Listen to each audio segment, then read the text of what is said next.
多謝魏老師，我係香港嚟嘅，多謝魏老師同埋林老師。咁我未嚟之前我就唔係好明白呢個長生學嘅，都係第一次聽咁樣。咁我嚟之前咧，我係咳得好犀利。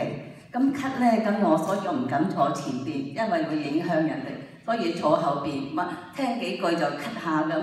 今次咧就冇咳咧，我都唔敢上台，因為一上台咧，我驚住咳咧，即係呢個方法係唔啱啦。但係我講咗咁耐咧，都係冇咳。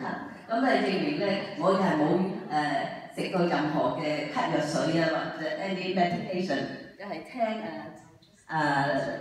我哋個老師講咁撳呢度啊，撳呢度咁搭呢個 underground 咧，好多人，咁我又撳呢度撳度，咁又係冇咳到，咁呢個就係證明呢個長生學咧係唔需要其他嘅藥物，你又係用自己嘅宇宙嘅能量，自己嘅 power 嚟可以 overcome everything 咁。所以我呢度多謝我哋嗰兩位老師，多謝晒。